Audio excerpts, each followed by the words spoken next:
हम स्टार्ट करने जा रहे हैं आगे जो है आपकी एंथैल्पी, इंटरनल एनर्जी। ठीक है, कल हमने एक्सटेंसिव इंटेंसिव प्रॉपर्टीज क्या होती है वो देखा था। उसके पहले क्लास में हमने देखा था प्रेशर के बारे में, अलग अलग कि एटमॉस्फेरिक प्रेशर क्या होता है, गेज प्रेशर क्या होता है। और उसके अलावा अगर बात करते हैं तो एक सेकेंड, हाँ, तो इस तरह से हमने डिफरेंट डिफरेंट टाइप के आपने इसमें प्रॉपर्टीज के बारे में जाना था। वैसे ही इसमें इम्पोर्टेंट एक और चीज है, वो है आपकी क्या, इंटरनल एनर्जी। आज हम बात करने वाले हैं आपकी इंटरनल एनर्जी किस तरह से होती है और इसको क्यों पढ़ा जाता है। ठीक है, हमने देखा कि भाई जो आपकी थर्मल इंजीनियरिंग है वो डायरेक्ट या इनडायरेक्टली हम देखें तो ये एनर्जी के ऊपर बेस्ड है। ठीक है, जैसे हमने बताया था कि भाई हमारे शरीर को जिस तरह से भोजन की आवश्यकता पड़ती है और भोजन के थ्रू हमें एनर्जी मिलती है, वैसे ही आपको जैसे थर्मोडायनेमिक्स में अलग अलग जो आपके एनर्जी की सोर्सेस है वहां से एनर्जी ली जाती है और उसको हम एप्लीकेशन के बेसिस पे डिफरेंट डिफरेंट एरियाज में उसका यूज करते हैं। तो उसी में से एक है आपकी इंटरनल एनर्जी। ठीक है, इंटरनल एनर्जी क्या होती है थोड़ा समझिए। जैसे कि इसे यू से हम रिप्रेजेंट करते हैं, internal energy also called thermal energy. मतलब थर्मल एनर्जी को एक तरह से हमने क्या कहा, इंटरनल एनर्जी के नाम से हम जानते हैं। Is the energy in object और substance is due to the kinetic and potential energies associated with the random motion of all the particles that make it up। मतलब इसमें ओवरऑल बताने की बात की, जैसे इंटरनल मतलब क्या होता है, आंतरिक, और एनर्जी का फुल फॉर्म क्या होता है, ऊर्जा। मतलब आंतरिक ऊर्जा क्या होती है हमें ये देखना है। तो आंतरिक मतलब किसी जैसे कोई बॉडी हो गई, हमने देखा कि भाई एक एग्जांपल लेके चलते हैं कि प्रतिरोध, एक बाह्य प्रतिरोध भी होता है, एक आंतरिक प्रतिरोध भी होता है। अब वो कैसे कि भाई हमें किसी ने मान लो कुछ कह दिया तो अंदर से एकदम से प्रतिरोध टाइप का उत्पन्न होता है, गुस्सा आती है कि हम भी इसको कुछ मार दे या कुछ कर दे, तो वो एक तरह का प्रतिरोध हुआ। दूसरी चीज कई बार होता है कि हमें कोई मान लीजिए कोई बुरा भला कह देता है, हम समय को ध्यान में रखते हुए तुरंत उसका जवाब नहीं देते, लेकिन अंदर ही अंदर हमारे अंदर भी उसके प्रति प्रतिरोध उत्पन्न होता है। तो उस तरीके से समझ सकते हैं कि वैसी एनर्जी भी होती है, इंटरनल एनर्जी भी आपकी इस तरह से किसी वस्तु के अंदर जो उसके अणुओं की उपस्थिति के कारण उसमें जो उपस्थित ऊर्जा होती है वो होती है उसकी आंतरिक ऊर्जा। ठीक है, इसको कहा है हमने कल, एनर्जी के अलग अलग टाइप भी देखा था। जैसे देखा था काइनेटिक एनर्जी होती है, पोटेंशियल एनर्जी होती है, केमिकल एनर्जी होती है, ग्रेविटेशनल एनर्जी होती है। ये अलग अलग आपके एनर्जी के फॉर्मेट होते हैं। ठीक है, तो उसी में से हमने देखते हैं कि ये जो आपकी इंटरनल एनर्जी होती है, ये काइनेटिक एनर्जी और पोटेंशियल एनर्जी, इन दोनों एनर्जी को जब मिलाते हैं तो हमारी उसे एक नया नाम दिया जाता है और उसे हम जानते हैं इंटरनल एनर्जी के नाम से। अब हमने देखा कि काइनेटिक एनर्जी और पोटेंशियल एनर्जी क्या होती है। मतलब हमने देखा काइनेटिक एनर्जी मतलब स्थिर ऊर्जा, और दूसरा देखा कि जो पोटेंशियल एनर्जी मतलब गतिज ऊर्जा। दो तरह की आपकी एनर्जी हो गई। ठीक है, जैसे हमने देखा कि भाई पानी के झरने से जब वो पानी बहता है उसके नीचे अगर हमने टरबाइन लगा दिया नीचे, या जो बड़े बड़े डैम होते हैं उसके नीचे जब हमने टरबाइन लगा दिया, तो पानी क्या हुआ, पानी अपनी स्थितिज ऊर्जा से गतिज ऊर्जा में परिवर्तित हुआ और उस गतिज ऊर्जा का उपयोग किया हमने किसे, टरबाइन को चलाने के लिए, जिसका कि हम उपयोग करते हैं क्या बनाने में, इलेक्ट्रिसिटी बनाने के लिए। पावर प्लांट्स में जो आपका हाइड्रो इलेक्ट्रिक पावर प्लांट होते हैं वहां इसी तरीके से बिजली उत्पन्न की जाती है कि बड़े बड़े जो डैम होते हैं वहां पे पानी को इकट्ठा किया जाता है। अब पानी अपनी स्थिर अवस्था में आ गया तो इट मीन्स कि पानी में अभी स्थितिज ऊर्जा है। अब पानी को जैसे ही हमने गेट से बहाया, गेट ओपन कर दिया, तो पानी तेजी से बहेगा। तो हमने देखा कि अब वो अपनी गतिज ऊर्जा में आ गया। अब उस गतिज ऊर्जा का उपयोग करा हमने विद्युत उत्पादन के लिए। तो इस तरीके से हम देख सकते हैं कि आपके एनर्जी के अलग अलग फॉर्मेट होते हैं।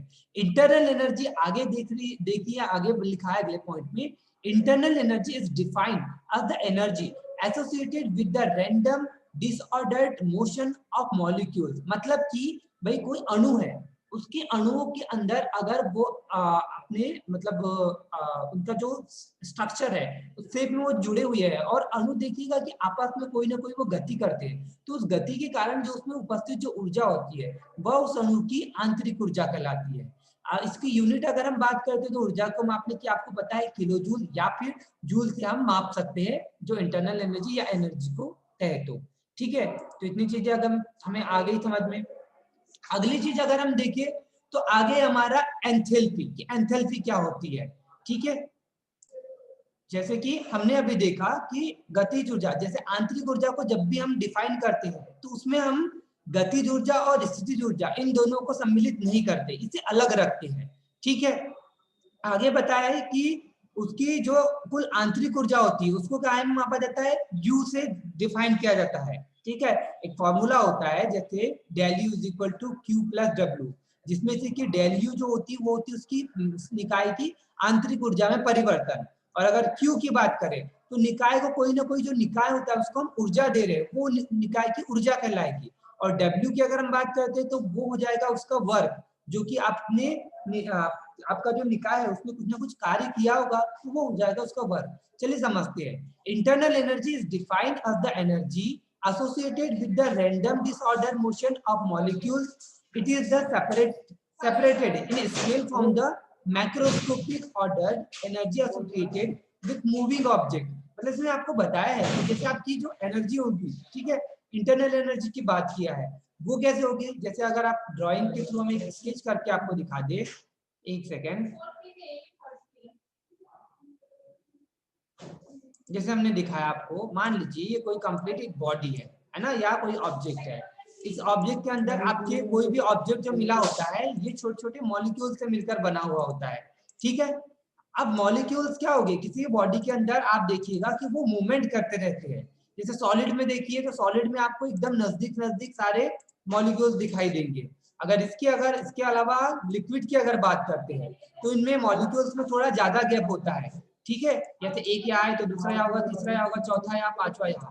और गैसेस की अगर हम बात करते हैं, जो गैसेस आपके हो गए, गैस ऑब्जेक्ट या गैस सब्सटेंस जो होगा उसमें बहुत दूर पर होते हैं। तो आप देखिएगा कि फ्रीली मूवमेंट किसमें कर सकते हैं, तो गैसेस फॉर्म में जो गैसेस ऑब्जेक्ट होते हैं, अगर आप या सब्सटेंस की बात करते हैं हम, तो उसमें हमने देखा कि मॉलिक्यूल्स एकदम फ्रीली मूवमेंट कर सकते हैं क्योंकि इनमें गैप बहुत ज्यादा होता है। लिक्विड में अगर बात करें तो थोड़ा कम, और सॉलिड में बात करते तो थोड़ा कम, लेकिन मूवमेंट कर सकते हैं। तो ये जो मूवमेंट करती, कोई भी चीज जब मूवमेंट करेगी तो उस मूवमेंट के कारण उसमें एनर्जी क्रिएट होगी। जैसे आप भी देखिएगा कि आप जब रनिंग करते हैं, है ना, रनिंग करने अगर हम जा रहे हैं, अगर एक जगह स्थिर बैठे तो हमारी बॉडी नॉर्मल टेम्परेचर पर रहेगी।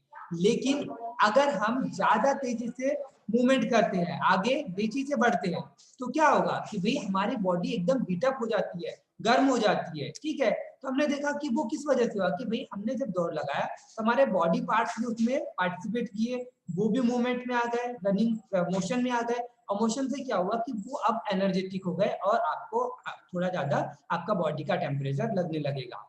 ठीक है, तो इस तरीके से आप समझ सकते हैं कि आपकी इंटरनल एनर्जी होती है। वैसे हर एक मॉलिक्यूल्स की भी इंटरनल एनर्जी होती है। ठीक है, जाकर के क्या करेगी, कोई भी वस्तु अपने ऊपर लग रहे बल का विरोध कर पाएगी। तो हम इस तरीके से समझ सकते हैं कि उसके अंदर एक तरह की ऊर्जा उपस्थित है, तभी तो वो उसका विरोध कर पा रही है, अदरवाइज वो विरोध बिल्कुल नहीं कर पाती जब उसके अंदर ऊर्जा उपस्थित नहीं होती तो। ठीक है, तो इस तरीके से एग्जांपल के थ्रू एक्सप्लेन कर सकते हैं। ठीक है, जैसे मैंने बात किया है, for example a room temperature glass of water sitting on a table has no apparent energy either potential और काइनेटिक। मतलब बोला है कि रूम टेम्परेचर पे अगर हम किसी, जैसे हमने कांच की ग्लास अगर लिया, जैसे आपको एक कांच की ग्लास दिखा रहे हैं ना, इसमें आपने क्या लिया कि वाटर लिया और अब इसे एक टेबल पे रख दिया, तो क्या इसमें क्या कोई काइनेटिक एनर्जी होगी या डायनेमिक एनर्जी होगी? दोनों तो अभी नहीं बोल सकते। स्थिर है तो चलो मान भी लिया कि उसमें क्या होगी कि स्टैटिक जो स्थितिज ऊर्जा होगी, लेकिन एक वर्ड में हम बोल सकते हैं कि उसमें इंटरनल एनर्जी तो प्रेजेंट होगी ना। ठीक है, तो इस तरह से हम समझ सकते हैं। आगे जैसे बात करते हैं, but on the macroscopic level और एक होता है माइक्रोस्कोपिक लेवल, दो तरह की चीजों को स्टडी करने के तरीके होते हैं। अब समझिए, माइक्रोस्कोपिक मतलब होगा कि किसी चीज का सूक्ष्मता से अध्ययन करना। ठीक है, जैसे कि मान लो ये एक कॉपी है, इस कॉपी के अंदर हमने बोला कि कॉपी किससे मिलकर बनी हुई है, तो हमने देखा कि हमने बोला पेजेस से मिलकर बनी हुई है, तो ये हो गया मैक्रोस्कोपिक लेवल। ठीक है, मतलब मोटा मोटा बता दें कि किससे मिलकर बनी है। अगर माइक्रोस्कोपिक लेवल पे हम पूछे कि ये कॉपी किससे मिलकर बनी है, तो हम बताएंगे कि ये तो अणु, परमाणु, और फिर बताएंगे उसमें कितना जो कि होता है आपका बैम्बोस मतलब बांस होता है, वाटर होता है, इन सबको ऐड करके मिक्सचर करके आपकी ये कॉपी के पेजेस बने। और फिर जिससे मिलकर के आपकी फाइनली एक कॉपी बनाई गई। इस तरह से हम समझ सकते हैं कि आपका डिमांड क्या हुआ और माइक्रोस्कोपिक लेवल क्या हुआ और मैक्रोस्कोपिक क्या लेवल हुआ, इन दोनों में हमने क्या है? ठीक है। माइक थोड़ा ऑफ कर अब दीजिए। जाता हूँ। तो हमने देखा एक वाटर ग्लास का एग्जांपल लिया कि इसके अंदर जो उसके मॉलिक्यूल्स होंगे, ठीक है, तो उसमें क्या होगा कि ये मोशन करता है, तो मोशन के कारण उसमें कुछ ना कुछ एनर्जी जनरेट होगी, तो बताया कि वो आपकी एक तरह की इंटरनल एनर्जी होगी उस वाटर की, ठीक है। Microscopic kinetic energy is part of internal energy. Molecular attractive force are associated with the potential. आप देखिएगा कि आप बोलिएगा सर कि ये मूवमेंट कैसे करते हैं, तो आपने देखा होगा कि जब अणु परमाणु की संरचना के बारे में आपने पढ़ा था, ठीक है, तो उसमें हम पढ़ते थे कि किसी भी कोई भी अणु, कोई भी तत्व किससे मिलकर बना होता है, अणु से मिलकर बना होता है। अणु किससे मिलकर बने होते हैं, तो वो देखा हमने परमाणु से मिलकर बने होते हैं। और परमाणु किससे मिलकर बने होते हैं, तो हमने देखा कि उसका सूक्ष्मतम जो कण है वो होता है